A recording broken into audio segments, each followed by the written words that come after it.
जय हिंद प्यारे साथियों, आप सभी का एक बार फिर से स्वागत है हम सभी के परिवार एसएल स्टडी में। साथियों, हमारी जो बाल अवस्था एवं बाल विकास की जो बाल अवस्था बाल विकास की जो शिक्षा शास्त्र यानी चाइल्ड डेवलपमेंट एंड पेडागोजी का जो हमारा कॉन्सेप्ट है वह लगातार चल रहा है ना। और आज का जो हमारा टॉपिक है प्यारे साथियों वह है समस्या समाधानकर्ता और वैज्ञानिक अन्वेषक के रूप में बच्चा।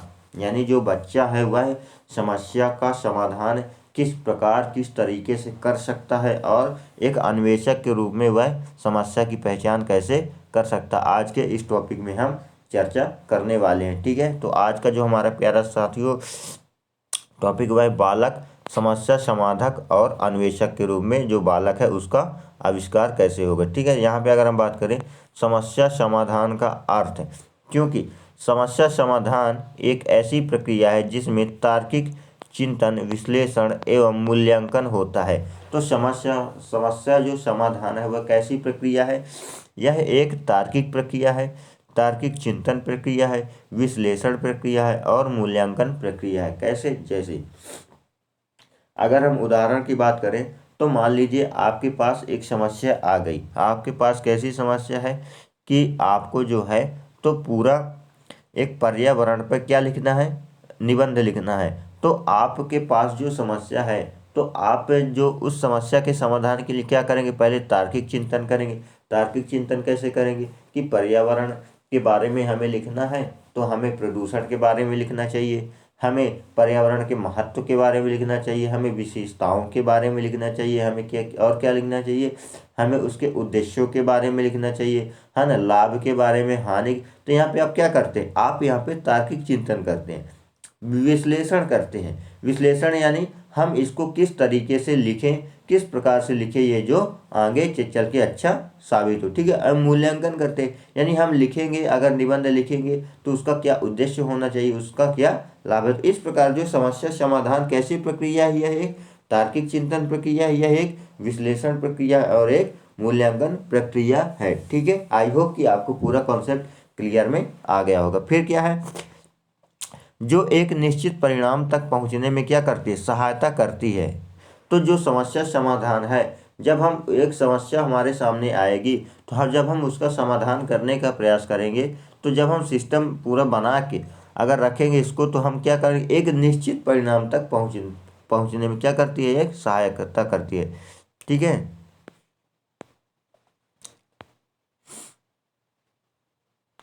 इस विधि में इसको छोटा कर लेते हैं, है ना।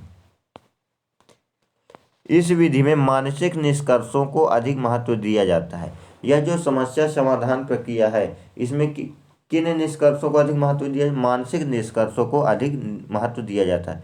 इस विधि का आधार ह्यूरिस्टिक विधि यानी आर्मस्ट्रांग विधि, खोज विधि है। ठीक है, अभी यहाँ पे प्रश्न पूछ लेगा कि समस्या समाधान विधि की आधार कौन सी विधि है, तो यह ह्यूरिस्टिक यानी आर्मस्ट्रांग विधि है। और इस विधि में जो है तो मानसिक निष्कर्षों को अधिक महत्व दिया जाता है। यानी अगर लोगों को जो निष्कर्ष रहेंगे वह नहीं मान्य होंगे, क्योंकि इसमें जो है तो मानसिक निष्कर्षों को अधिक महत्व दिया जाता है। सीधी सी बात है कि अगर हमारे सामने कोई समस्या होगी तो हम अपनी मानसिक क्रियाओं के द्वारा, उन मानसिक चिंतन के द्वारा उस समस्या का समाधान करने का प्रयास करेंगे। ठीक है, इसमें शिक्षक छात्रों के सामने कोई समस्या रखता है, बच्चे वाद विवाद द्वारा अपने स्तर पर उसका समाधान करने का प्रयास करते हैं। जो एक शिक्षक होता है वह अपने बच्चों के सामने, जो अपने छात्रों के सामने एक कोई अच्छी समस्या रखता है, जिस समस्या का समाधान करने के लिए जो बालक होते हैं, जो उस कक्षा के छात्र होते हैं, वह आपसी विचार विमर्श, है ना,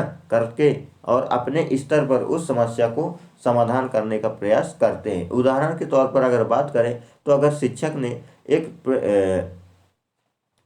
गणित का सवाल दे दिया कि इसमें जो है तो 5 10 5 और 15 20 का जोड़ करना है, तो बच्चों के सामने जब ये समस्या आ गई तो बच्चों ने क्या किया, आपसी विचार विमर्श करके कि 5 10 5 कितना हो गया, 20 हो गया, है ना, 20 और 30 कितना, 50 हो गया, और 5 10 5 तो 20 50 20 कितना हो गया, 70। तो इस प्रकार जो है तो बच्चों ने अपने आपसी सहमति, आपसी आपसी वाद विवाद द्वारा अपने स्तर पर उस समस्या का समाधान करने का प्रयास करते हैं और समस्या का समाधान कर लेते हैं। ठीक है, जिससे छात्रों में किसका विकास होता है? तार्किक चिंतन का विकास होता है, निरीक्षण शक्ति का विकास होता है। जब ऐसी समस्या आएंगी तो बच्चों के अंदर किसका? तार्किक चिंतन का भी विकास होगा और समस्या जो है तो निरीक्षण शक्ति का भी विकास होगा। ठीक है, चलिए आगे देखते हैं। जो गैने महोदय हैं, यहाँ पे अगर हम बात करें कुछ परिभाषाओं के बारे में, तो जो गैने महोदय हैं उन्होंने क्या कहा है कि समस्या समाधान घटनाओं का एक ऐसा समूह है जिसमें मनुष्य किसी विशिष्ट उद्देश्य की उपलब्धि के लिए एवं सिद्धांतों का उपयोग करता है। तो समस्या समाधान क्या है? समस्या समाधान जो है वह घटनाओं का एक ऐसा समूह है जिसमें जो मानव होता है, जब मानव के द्वारा एक लक्ष्य निर्धारित कर दिया जाता है तो उस लक्ष्य को प्राप्त करने एवं उसमें उपलब्धि प्राप्त करने के लिए जो सिद्धांतों का प्रयोग करता है, जिन नियमों का उपयोग करता है, जिन उपायों का उपयोग करता है, वह क्या है? वह समस्या समाधाक है, समस्या समाधान है। ठीक है, आई होप कि आपको ये क्लियर हो गया होगा। चलिए आगे बढ़ते हैं। यहाँ पे अगर हम बात करें प्यारे साथियों, तो आशुबोल ने क्या कहा है कि समस्या समाधान में सम प्रत्यय का निर्माण तथा अधिगम का आविष्कार होता है। आशुबोल ने क्या कहते हैं कि जो समस्या समाधान है, समस्या समाधान में किसका निर्माण होता है? सम प्रत्यय का निर्माण होता है तथा अधिगम का आविष्कार होता है। सीधी सी बात है कि अगर हमारे सामने कोई समस्या आएगी, हम उस समस्या के समाधान का प्रयास करेंगे तो वह हमारा क्या हो गया? सम प्रत्यय हो गया। ठीक है, और अधिगम का आविष्कार होगा। तो इसमें अधिगम का आविष्कार कैसे होगा? यानी जैसे ही हमारे सामने समस्या आएगी, हम उसके उपाय को ढूंढने का प्रयास करेंगे, उस समस्या का समाधान करने का प्रयास करेंगे। तो इससे क्या होगा? हमारा जो अधिगम होगा वह बढ़ेगा, अधिगम का आविष्कार होगा। हम नए नए तरीकों को खोजेंगे, नए नए जो है तो विधियों का प्रयोग करेंगे। ठीक है, आई होप कि आपको ये क्लियर में आ गया होगा। चलिए आगे देखते हैं। आगे देखेंगे तो उसमें क्या है, स्टैनले ग्रे का क्या कहते हैं। उन्होंने कहा कि समस्या समाधान वह प्रतिमान है जिसमें तार्किक चिंतन निहित होती है। प्रतिमान मतलब वह अवस्था है, वह वस्तु है। कौन? समस्या। समस्या समाधान ऐसी वस्तु या प्रतिमान है जिसमें किसका विकास होता? तार्किक चिंतन का निहित होता। चूंकि जैसे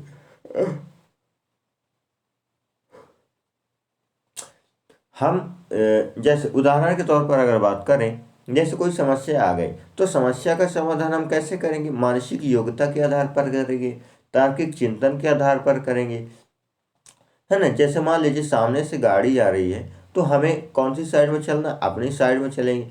तो हमारा ये समस्या है, तो इस समस्या के लिए हम तार्किक चिंतन, यानी जैसे कोई गाड़ी अगर हमारे आगे जा रही है तो हम भी गाड़ी उसके पीछे लेके चलेंगे। अगर हम दूसरी साइड में चलेंगे तो परेशानी हो जाएगी, है ना। इसमें क्या है, अब हम बात करें समस्या समाधान की जो विशेषताएं क्या है ना। समस्या समाधान की विशेषता क्या है? पहला है, शिक्षार्थियों को दी जाने वाली समस्या का शिक्षात्मक मूल्य होना चाहिए तथा जहां तक संभव हो सके समस्या समस्या शिक्षार्थियों के वास्तविक जीवन व वातावरण से होनी चाहिए। तो ये प्रमुख विशेषता क्या है कि समस्या क्या होनी चाहिए? शिक्षात्मक मूल्य वाली होनी चाहिए। जो विद्यार्थियों को अगर हम समस्या दे रहे हैं तो वह ऐसी समस्या आलतू फालतू समस्या ना दे दें कि आप जो है तो ऐसा करो वैसा करो, है ना। उनको कैसी समस्या देना चाहिए? शैक्षिक से संबंधित, यानी जिसके कारण उनमें शिक्षा का विकास हो, ज्ञान का विकास हो। ठीक है,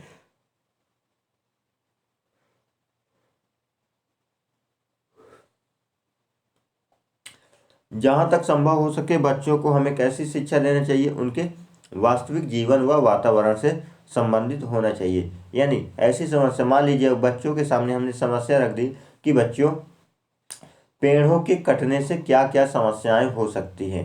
ठीक है, तो यह कैसी होगी? उनके वातावरण से संबंधित हो गई, उनके जीवन से संबंधित हो गई, है ना। पानी का क्या महत्व है, भूमि का क्या महत्व है, अगर भूमि नहीं रहेगी तो क्या होगा, पानी नहीं रहेगा तो क्या होगा। तो बच्चों में यह उसके जीवन और वातावरण से संबंधित है। तो बच्चे क्या करेंगे? उसमें आपसी तर्क करेंगे, आपसी विचार विमर्श कि नहीं, अगर पानी नहीं होगा तो जीवन संभव नहीं है, पेड़ पौधे नहीं रहेंगे, अगर पेड़ पौधे नहीं रहेंगे तो पर्यावरण प्रदूषित होगा, वायुमंडल साफ नहीं होगा, है ना, मौसम वातावरण नहीं। तो इस प्रकार जो है तो उनके जीवन से संबंधित और वातावरण संबंधित होना चाहिए। दूसरा क्या है कि समस्या विद्यार्थियों के लिए उपयोगी तथा व्यवहारिक होनी चाहिए। यानी बच्चों के सामने हमें ऐसी समस्याएं रखनी चाहिए जो उनके लिए उपयोगी होना चाहिए तथा उनके व्यवहारिक जीवन में होना चाहिए। जैसे अगर हम उन्हीं के सामने जोड़, घटाव, गुणा, भाग आदि समस्याएं रखेंगे तो उनके उससे क्या है, उनके जीवन से संबंधित है। यानी अगर वह बाजार जाएंगे क्रय विक्रय के लिए,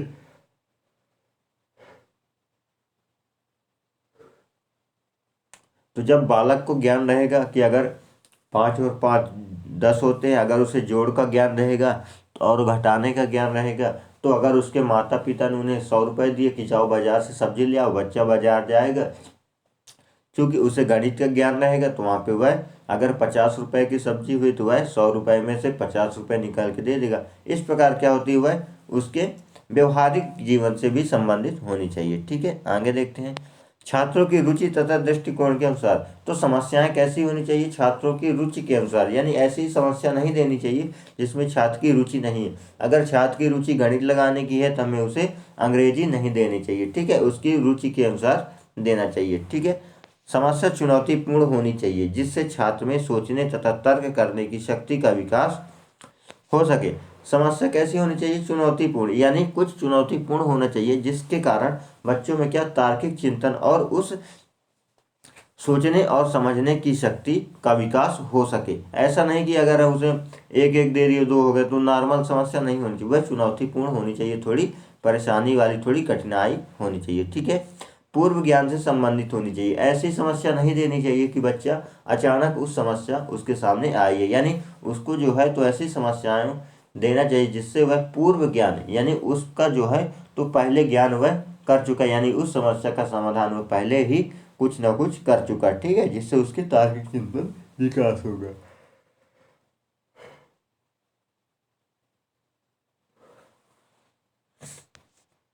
छठा पॉइंट है, समस्या नई तथा व्यवहारिक होनी चाहिए जिससे कल्पना शक्ति तथा वैज्ञानिक क्षमताओं का विकास हो सके। तो समस्या कैसी होनी चाहिए, व्यवहारिक होनी चाहिए, उसके व्यवहार से संबंधित होनी चाहिए जिससे क्या होगा, उसकी कल्पना शक्ति का विकास होगा और उसकी क्षमता में भी वृद्धि होगी। ठीक है,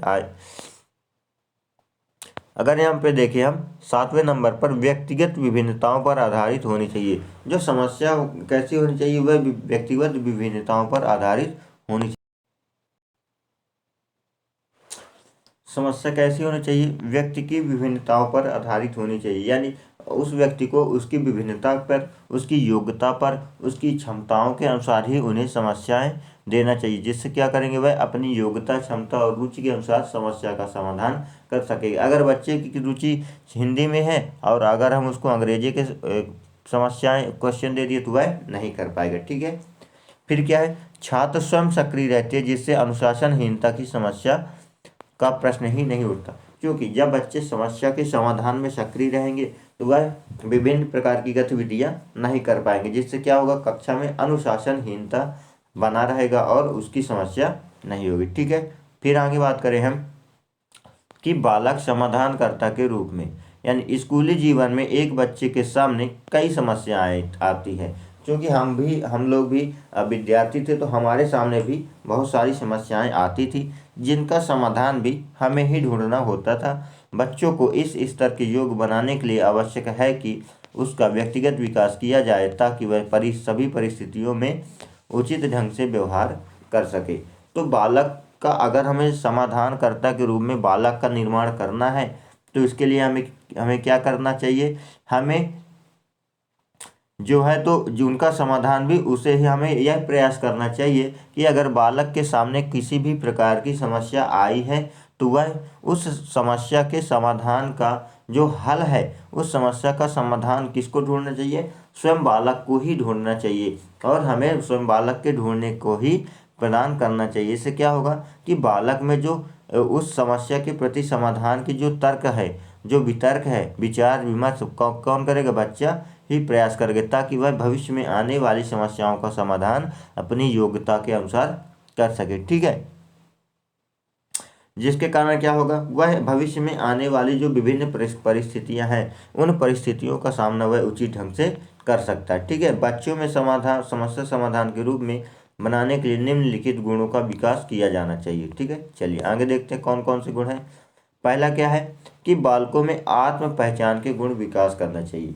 तो पहला गुण क्या है, अगर हमें बच्चे में बालक में समस्या समाधान के रूप में बालक का विकास करना है तो हमें बालक के अंदर पहले कौन सा गुण विकास करना चाहिए, बालक में आत्म पहचान, यानी बालक को जो है तो स्वयं पर विश्वास होना चाहिए, आत्मविश्वास होना चाहिए कि हाँ, अगर मेरे सामने कोई समस्या आएगी तो मैं उस समस्या का समाधान बड़े ही आसान, सरल और सुगम तरीके से कर सकता हूँ। ठीक है, चलिए फिर देखते हैं अपनी कमी को स्वीकारना और दूर करना सीखना। तो हमें अगर समस्या समाधान कर के बालक के रूप में अगर बच्चे को विकसित करना है तो हमें क्या सिखाना चाहिए उसके अंदर, हमें उसके अंदर ऐसे गुण को विकास करना चाहिए जिससे वह अपनी कमी को स्वीकार सके। यानी अगर बच्चे में पढ़ने में समस्या आ रही है तो बच्चे में क्या इतनी क्षमता होनी चाहिए कि वह अपनी कमी को स्वीकार कर सके कि हाँ, मुझसे अभी पढ़ना नहीं आता है, मुझसे अभी लिखना नहीं आता है, और वह उस कमी को दूर करने का प्रयास भी करेगा।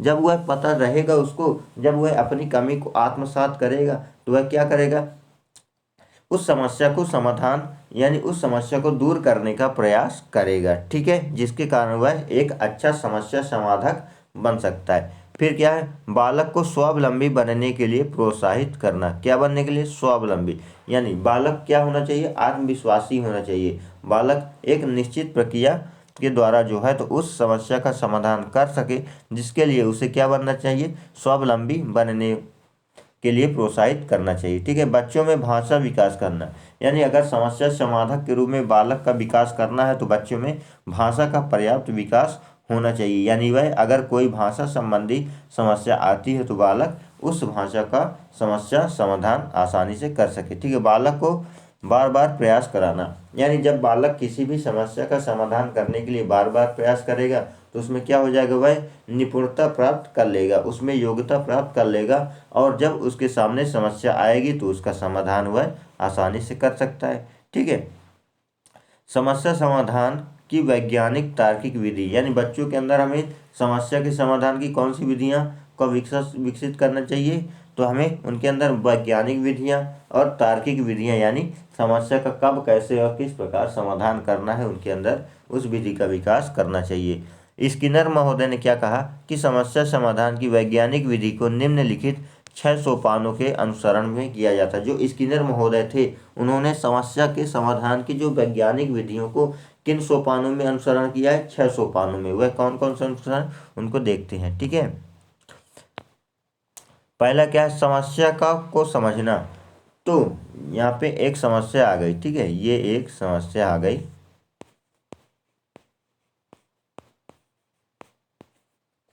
तो जो पहली विधि है वह पहली विधि है समस्या को समझना। तो ये इसमें जो है तो समस्या समाधान की जो विधियों में मुख्य रूप से समस्या को समझना जो पहली विधि है, सबसे पहले हमें क्या करना चाहिए, समस्या को समझने का प्रयास करना चाहिए। समस्या को समझने का प्रयास कैसे, जैसे अगर मेरे पास कैसी समस्या है, जैसे एग्जाम्पल के तौर पर ले लूँ कि हमें क्या है कि गाय के ऊपर निबंध लिखना है। ठीक है, यह एक हमारी समस्या हो गई। ठीक है, तो इसके लिए हमें समझना क्या है कि आखिर गाय से संबंधित समस्या, यानी ये जो समस्या आई है इसमें हमें क्या लिखना है, क्या बताना है, किस चीज़ के बारे में बताना है, तो इसमें क्या हमें समझना प्रयास करना चाहिए। ठीक है, पहले हमें समस्या को समझना चाहिए। फिर क्या है, जानकारी का संग्रह। तो दूसरा जो टॉपिक है वह है जानकारी के संग्रह। जानकारी के संग्रह कैसे, यानी हमें यह जानकारी प्राप्त करना, उदाहरण मैं आपको दे रहा हूँ, बढ़िया अच्छा उदाहरण है कि हमें यह जानकारी प्राप्त करना है कि इस समस्या में कौन कौन सी जानकारियाँ, यानी इस समस्या के समाधान के लिए जरूरी है। जैसे अगर हमें निबंध लिखना है तो हमें यह जानकारी होनी चाहिए कि गाय के 4 पैर होते हैं, 2 कान होते हैं, 1 पूँछ होती है, 4 क्या होता है, 2 आंखें होती है, 2 नाक होते हैं, दांत होते हैं। तो जब हम समस्या की जानकारी रख लेंगे, उस समस्या से संबंधित जानकारी रख लेंगे तो हम उसका आसानी से समाधान कर सकते हैं।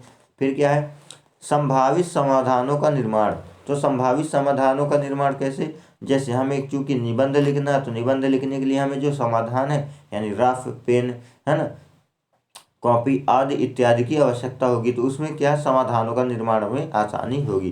फिर क्या, संभावित समाधानों का मूल्यांकन, यानी जब हम उन समाधानों के बारे में यानी उन संसाधनों को स्पष्ट रूप से प्राप्त कर लेंगे तो हमें उनका मूल्यांकन करना पड़ेगा। यानी उस समाधान करने में यानी निबंध लिखने में किसी भी प्रकार की समस्या तो नहीं है ना, कागज खराब है, खराब तो नहीं, हमें संपूर्ण ज्ञान है, जानकारी ज्ञान है ना, निर्माण क्या है, संग्रह, ये सारी चीज़ों का हमें मूल्यांकन करना पड़ेगा। फिर क्या है, समाधानों का परीक्षण, यानी उन समाधानों का हम क्या करेंगे, परीक्षण करेंगे।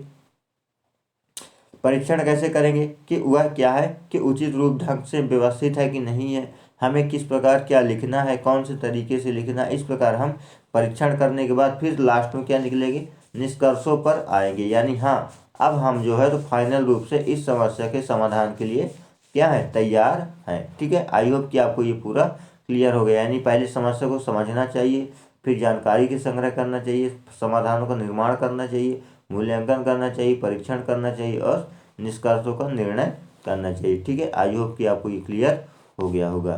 ठीक है, चलिए अब हम देखेंगे यहाँ पे कि बालक एक, हमने अभी क्या पढ़ा, अभी हमने पढ़ा समस्या समाधानकर्ता के रूप में बालक का कैसे विकास हो गया, हमने विकास कर दिया। अब हम पढ़ेंगे कि बालक को एक वैज्ञानिक अन्वेषक के रूप में कैसे विकसित किया जाए। ठीक है, आई होप कि आपको ये समझ में आएगा।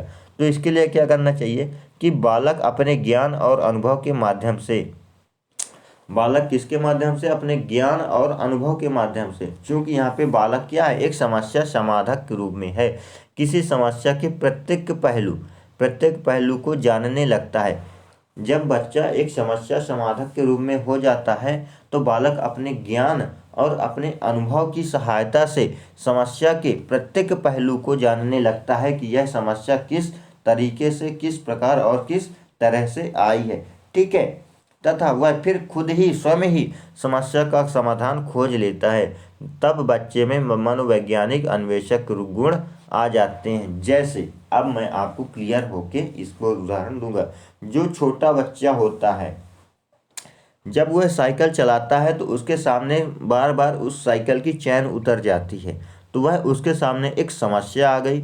अब बच्चा क्या करेगा, उस साइकिल की, जब साइकिल की चैन उतर गई तो वह उसको चढ़ाने का प्रयास करेगा। एक बार उतर गई, दो बार उतर गई, तीन बार उतर गई। जब बच्चा उसको बार बार चढ़ाने का प्रयास करेगा और वह चढ़ा लेगा, तो जब जब कभी वह दूसरी साइकिल चलाएगा, ठीक है, उस साइकिल को ना चला के जब वह दूसरी साइकिल चलाएगा दूसरी जगह, तो जब उसकी चैन उतर जाएगी तो वह उसे पता रहेगा कि इस समस्या का समाधान क्या है। अगर मैं साइकिल की चैन चढ़ा दूंगा तो साइकिल की चैन चढ़ जाएगी। तो उस समस्या का समाधान करने के लिए जैसे ही चैन उतरी वह तुरंत उतरा और क्या कर लेगा, उतार चढ़ा देगा, या फिर चैन उसकी टाइट कर देगा, तो वह क्या होगा, उस समस्या का समाधान वह खुद ही खोज लेता है कि इसको अगर मैं टाइट कर दूंगा, चैन अगर ढीली है तो यह चैन नहीं उतरेगी। इस प्रकार वह क्या, वैज्ञानिक अन्वेषक के गुण उसके अंदर आ जाते हैं। ठीक है, आई होप कि आपको क्लियर हो गया होगा। बच्चे को वैज्ञानिक अन्वेषक के रूप में बनाने के लिए निम्न गुणों का विकास किया जा सकता है। कौन कौन से, पहले क्या है कि बच्चों के सामने छोटी छोटी समस्या रखकर, यानी बच्चों के सामने उनकी योग्यता, अभिक्षमता और उनकी तार्किक चिंतन के आधार पर बच्चों के सामने छोटी छोटी समस्याएं रखनी चाहिए, जिसके कारण क्या होगा, उनका जो तार्किक चिंतन है वह विकसित होगा। फिर क्या है, समस्या के परिणामों या निष्कर्षों को पूर्व में ही प्रस्तुत नहीं किया जाना चाहिए, जिससे विद्यार्थी स्वयं प्रयोग, तुलना व निरीक्षण द्वारा परिणामों तक पहुंच सके। यानी शिक्षक को क्या नहीं करना चाहिए कि बच्चों के सामने अगर वह समस्या रखता है तो समस्या का ना ही उसे हल रखना चाहिए, ना ही उसे उपाय रखने चाहिए, बल्कि उसे समस्या ही प्राप्त करवा देनी चाहिए। यानी जब बालक समस्या को प्राप्त कर लेगा तो वह स्वयं अपने विवेक, अपने निष्कर्ष, अपने तार्किक चिंतन के आधार पर उस समस्या का समाधान करने का प्रयास करेगा, जिसके कारण क्या होगा, उसमें तार्किक चिंतन का भी विकास होगा। ठीक है, बच्चों को संभावित समाधानों के निर्माण हेतु प्रेरित करके, यानी बच्चों में हमें क्या, संभावित समाधान के लिए इशारा करना चाहिए कि उसमें जो है तो इस प्रकार उन्हें उपाय नहीं बता देना चाहिए कि यह जो है समस्या है, इसका समाधान हो जाएगा। एग्जाम्पल के तौर पर अगर बात करें कि बच्चा अगर साइकिल चला रहा है तो उसकी चैन उतर गई, तो हमें यह नहीं बता देना चाहिए कि चैन उतर गई है तो तुम इसको चढ़ा लो, नहीं, उसके अंदर तार्किक चिंतन का भी एक क्या होना चाहिए, निर्माण होना चाहिए, जिससे वह क्या होगा, स्वयं चढ़ाने का प्रयास करेगा। तो वह जब वह जान जाएगा कि यह जो है तो इस तरीके से ऐसे चढ़ती है, तो इसमें क्या होगा, उसके अंदर जो संभावित समाधान के निर्माण का प्रेरित होगा। ठीक है, बच्चों के द्वारा बताए गए संभावित परिणामों का परीक्षण करके, यानी बच्चों की अगर हम बालक अन्वेषक के रूप में बनाना चाहते हैं तो बच्चों के अंदर क्या संभावित परिणामों का परीक्षण करवाकर ही बच्चों में वैज्ञानिक अन्वेषक के रूप में बनाया जा सकता है। ठीक है, आई होप कि आपको ये पूरा कॉन्सेप्ट क्लियर में आ गया होगा और वीडियो समझ में आई होगी। वीडियो पसंद आए तो वीडियो को लाइक कीजिए, शेयर कीजिए, चैनल को सब्सक्राइब कर लीजिए। फिर मिलेंगे एक नए वीडियो के साथ, नए कॉन्सेप्ट के साथ। तब तक के लिए जय हिंद, जय भारत, वंदे मातरम।